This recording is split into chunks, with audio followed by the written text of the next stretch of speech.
Have you ever been told to just walk away from something that was rightfully yours? Something you built with your own hands for 15 years? That's what happened to me. Leave quietly, they said. It's better for everyone. But what they didn't count on was my teenage son having the presence of mind to record everything. One voicemail changed everything and exposed the truth they desperately wanted to hide. Welcome to another real-life story on Plot Twist Life, where we share the unexpected moments that change everything. If this is your first time here, these are true stories that remind us how life can turn on a dime. Now, let me tell you how my world was nearly destroyed until my son's quick thinking saved everything. I still remember that rainy Tuesday morning when everything fell apart. The law firm of Caldwell and Associates had been my professional home for 15 years. I'd started as an associate and worked my way up to becoming one of their top-performing partners. Through 3 relocations, 2 economic downturns, and countless late nights, I'd given this place everything I had. The office was in downtown Boston, a beautiful historic building with floor-to-ceiling windows and views of the harbor. I loved that place. My corner office had pictures of my family, my husband Paul, our son Ethan who was 17, and our daughter Maya who had just turned 12. There was something about watching the ships come in while I prepared case files that always brought me peace. That Tuesday, I arrived earlier than usual. I had a major case presentation that afternoon, and I wanted to review my notes one more time. The hallways were empty, most of the staff wouldn't arrive for another hour. But as I approached my office, I noticed something strange. The door was already open, and I could hear voices inside. "We need to handle this delicately," someone was saying. It was Richard Caldwell's voice, the founding partner and my mentor for over a decade. "She's been loyal, but this deal is too important." I froze in the hallway, my hand still gripping my umbrella, water dripping onto the carpet. "The Westlake acquisition is worth millions," another voice responded. It was Martin, the managing partner who'd joined the firm just 3 years ago. "If she pushes back on the terms, we could lose everything. It's better to cut her out now." My heart started racing. The Westlake case was mine. I'd brought in the client, built the relationship, and spent months preparing the acquisition strategy. It was the biggest deal of my career. "So we're agreed?" Richard asked. "Today, after her presentation, we'll tell her she's being let go due to restructuring. Standard severance, non-disclosure agreement, and she leaves by the end of the day." "What if she doesn't go quietly?" Martin asked. There was a pause, and then Richard's voice turned cold in a way I'd never heard before. "Then we remind her that we have evidence she falsified billable hours last year. It's not true, of course, but by the time she clears her name, her reputation will be in tatters." I couldn't believe what I was hearing. 15 years of loyalty, and they were planning to push me out and steal my client hand. They were prepared to lie to destroy me if I fought back. I must have made a sound, because suddenly the voices stopped. I quickly ducked into the conference room across the hall and pretended to be arranging papers as Richard and Martin emerged from my office. "Sarah," Richard said with a smile that now seemed poisonous. "You're in early, big presentation today," I managed to say, amazed at how steady my voice sounded when inside I was crumbling. "Looking forward to it," Martin said, straightening his tie. "We'll see you at 2. They walked away, and I collapsed into a chair, my mind racing. What was I going to do? I had a family to support, a mortgage, college tuition for Ethan next year, and they were going to take it all away. I somehow made it through the morning, avoiding everyone, typing emails I would never remember, and revising a presentation that apparently didn't matter anymore. At lunchtime, I did something I'd never done before. I called Ethan at school. "Mom," he answered, sounding concerned. "I never called during school hours. Is everything okay?" "Ethan, I need you to do something for me, and I need you not to ask questions right now," I said, my voice barely above a whisper in my office. "I need you to record our call." There was a pause. "Okay," he said simply. I heard some fumbling, and then, "It's recording." I explained everything I had overheard that morning, speaking clearly and stating the date and time. I named Richard and Martin specifically and repeated their threat to falsely accuse me of fraud. I was creating a record, just in case. "Mom, that's illegal," Ethan said when I finished. He sounded angry. My son had always had a strong sense of justice, too strong. Sometimes, for a teenager navigating high school politics. "I know, honey. I'm going to figure this out. I just needed someone else to know what's happening." "What are you going to do?" he asked. That was the question, wasn't it? What could I do? If I confronted them, they'd deny everything and move forward with their plan to smear me. If I went to the other partners, who would they believe? The founding partner or me? "I'm going to give my presentation," I said finally, "and then I'll see what happens." After we hung up, I sat staring at the harbor. The ships continued their steady movement, unaware that my world was capsizing. At exactly 2 o'clock, I walked into the conference room with my head held high. All the partners were there, along with the senior associates and the representatives from Westlake Industries. I delivered the presentation flawlessly, ironically. It was probably the best one I'd ever given. When you have nothing left to lose, the fear of public speaking seems trivial. The Westlake executives were clearly impressed. The CEO, Amanda Westlake, even pulled me aside afterward. "Sarah, this is exactly why we came to you," she said, squeezing my arm. "Your understanding of our company's needs is exceptional. We're ready to move forward." I smiled and thanked her, wondering if she had any idea that by tomorrow, she'd be dealing with Richard and Martin instead of me. As the room cleared out, Richard approached, his face a mask of professional concern. "Sarah, do you have a moment? Martin and I would like to speak with you in my office."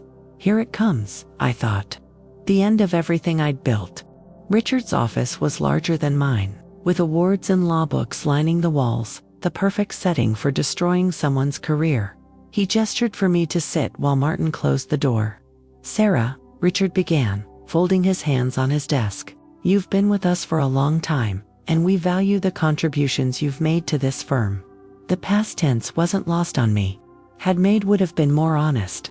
"However," he continued, "we've been evaluating the firm's direction, and we've determined that we need to make some structural changes." I sat perfectly still, my face betraying nothing. "We're eliminating your position," Martin said bluntly. "Effective today." "I see," I said quietly. "And the Westlake acquisition?" Richard smiled thinly. "We'll be taking that over, of course. The client relationship belongs to the firm, not to individual partners." "I brought them in," I reminded him. "And you were compensated for that," Martin said dismissively.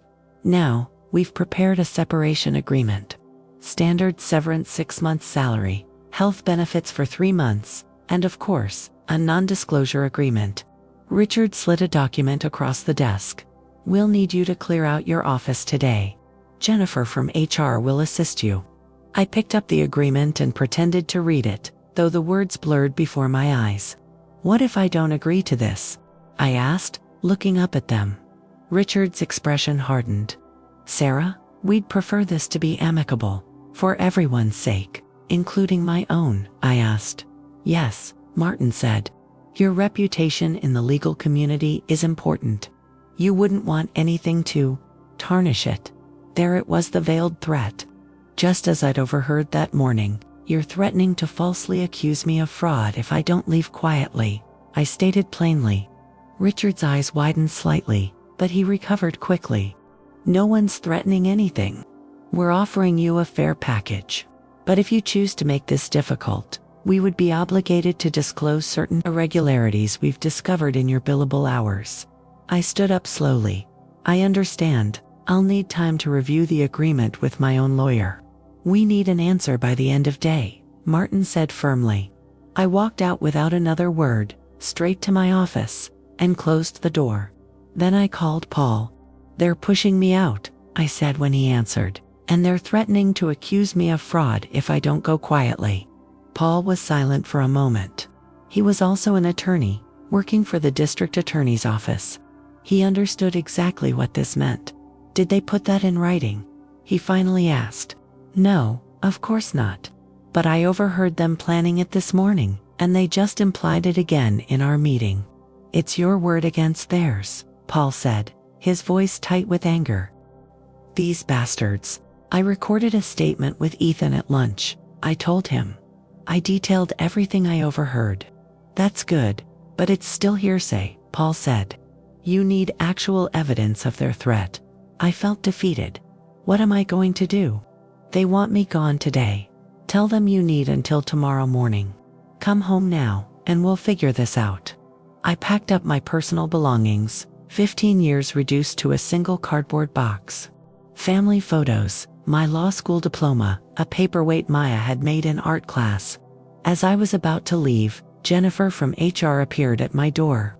I need your keycard and passwords, she said, not meeting my eyes. We'd had lunch together just last week, discussing her upcoming wedding. Now she couldn't even look at me. I handed everything over, picked up my box, and walked out of Caldwell & Associates for what I thought was the last time.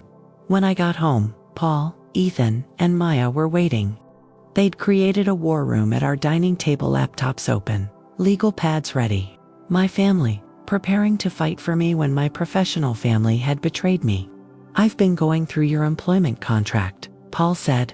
There's a clause about partner removal requiring a full partner vote unless there's evidence of illegal activity, which they're threatening to fabricate.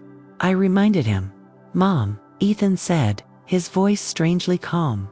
Did they call you after you left the office? I shook my head. No, why? Ethan and Paul exchanged a look. Because I called them, Ethan said. I pretended I needed to reach you urgently and that your cell was off. You did what? I asked, alarmed. I called the main number and asked for Richard Caldwell. I said it was an emergency about his partner, Sarah Mitchell. My heart sank. Ethan, you shouldn't have done that. Wait, Paul said, putting his hand on my arm. Let him finish. I got put through to him, Ethan continued.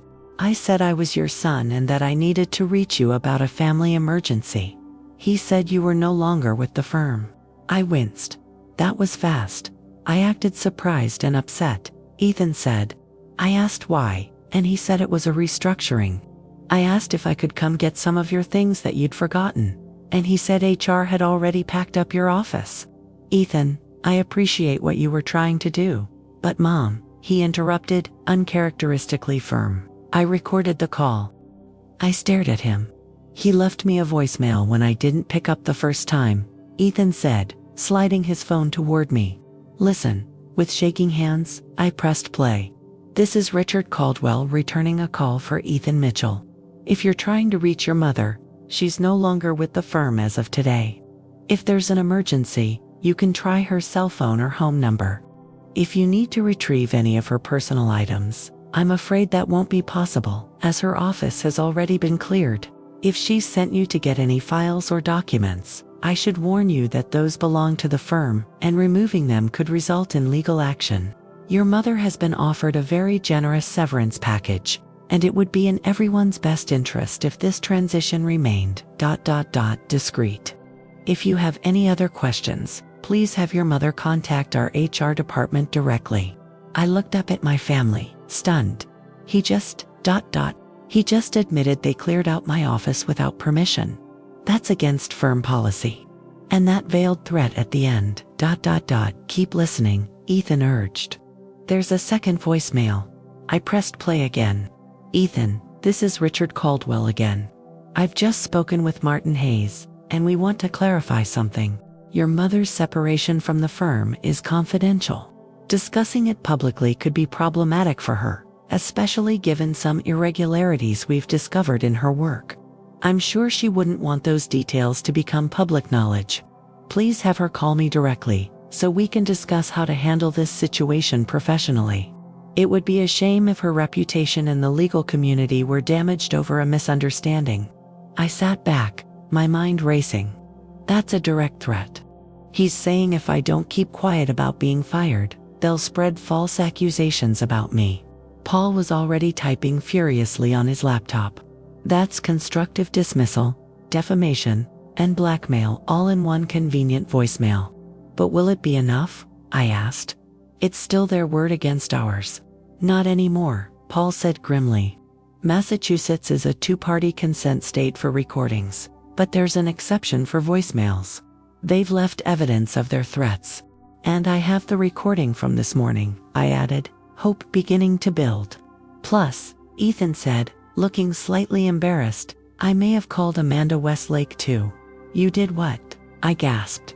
I found her number on your contact list that you shared with the family in case of emergencies, he explained. I told her I was your son, and that you'd been suddenly fired right after her meeting. She seemed really surprised and asked for details. Ethan, you can't just, she called back, he interrupted, pressing play on a third recording. Ethan, this is Amanda Westlake.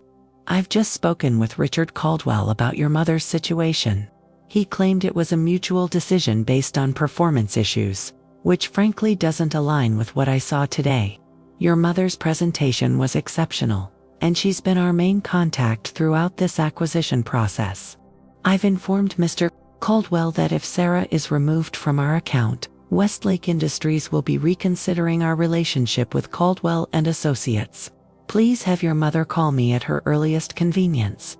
I'd like to hear her side of this situation. I looked at my son in amazement. You did all this in the few hours since I called you at lunch. He shrugged, though I could see he was pleased with himself. I watch a lot of legal dramas. Paul was grinning now. Sarah, you've got them. The voicemails, your recorded statement, and now the client is involved. They can't sweep this under the rug. What do we do now? Maya asked.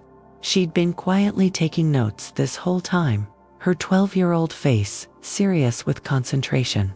I took a deep breath, feeling the weight of the day lifting slightly. Now we fight back. The next morning, instead of clearing out my office as instructed, I walked into Caldwell and Associates with Paul beside me as my legal representation. The receptionist's eyes widened when she saw me. I need to speak with all the partners, I said calmly. It's regarding an urgent firm matter. I'll see if they're available, she stammered, reaching for the phone. Within minutes, we were ushered into the main conference room. Richard and Martin were there, looking confused and irritated. The other 5 partners joined us, clearly unaware of what was happening. Sarah, Richard began stiffly. I thought we had an understanding actually, I interrupted. I believe there's been a misunderstanding. I'd like everyone to hear what that misunderstanding is. Before they could object, I played the voicemails Richard had left for Ethan. The room grew deathly quiet as his threats became clear. Several of the other partners exchanged alarmed glances. That's taken out of context, Richard protested when the recordings ended. Is it? I asked, and played my recorded statement detailing what I'd overheard that morning. Followed by Amanda Westlake's voicemail. Elena Vasquez, one of the senior partners who had always been fair, spoke first. Richard, is this true? Did you and Martin attempt to force Sarah out without a partner vote? We were acting in the best interest of the firm, Martin said defensively. The Westlake deal that Sarah brought in and has been managing successfully, Elena cut in.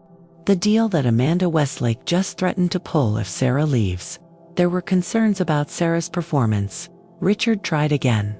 Which none of us were made aware of, said David Kim, another partner, and which apparently included fabricated allegations of fraud. The room erupted into heated discussion.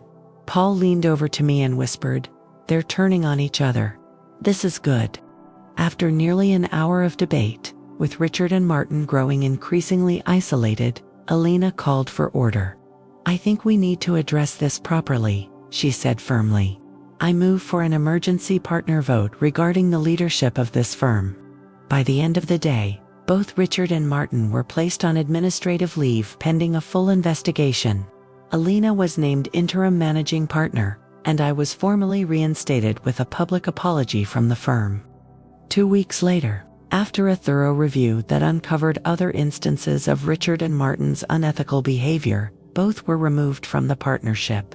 The Westlake acquisition proceeded smoothly under my guidance, and Amanda Westlake became not just a client but a friend and mentor. As for Ethan, his quick thinking earned him more than just his mother's gratitude. When he applied to law schools the following year, His personal statement about ethical leadership and standing up against workplace injustice caught the attention of admissions committees. He's now in his second year at Harvard Law, determined to build a career founded on integrity and justice. Sometimes I look back on that rainy Tuesday and wonder what would have happened if I had simply walked away quietly as they wanted. I would have lost not just my job, but my reputation, my confidence, and perhaps even my passion for law. Instead, because my son refused to let injustice stand, I found a strength I didn't know I had. That experience transformed Caldwell and Associates, now Mitchell, Vasquez and Partners, into a firm that truly values ethical leadership and transparency. We've established clear protocols for dispute resolution and partner removal, and we've created mentorship programs to ensure that no one feels as vulnerable as I did that day. Life is full of moments when we're told to be quiet, to accept injustice, to walk away from what we've built. But sometimes, fighting back isn't just about saving yourself. It's about creating a better environment for everyone who comes after you. And sometimes, the hero of your story turns out to be your 17-year-old son, armed with nothing but a cell phone and an unwavering sense of right and wrong. That unexpected plot twist changed everything for me, from nearly losing my career to becoming a named partner in a transformed firm. Life's greatest turns often come when we least expect them. If you enjoyed this story, please hit that subscribe button to join our Plot Twist Life community. Every week, I share true stories like this one that remind us how quickly life can change, and how resilience, truth, and a little quick thinking can make all the difference. Leave a comment below, sharing a time when you were told to just walk away from something important to you. Did you go quietly, or did you stand your ground? Your story could inspire someone else facing a similar challenge. Until next time, remember that sometimes the most powerful thing you can do is refuse to leave quietly when you know you're in the right.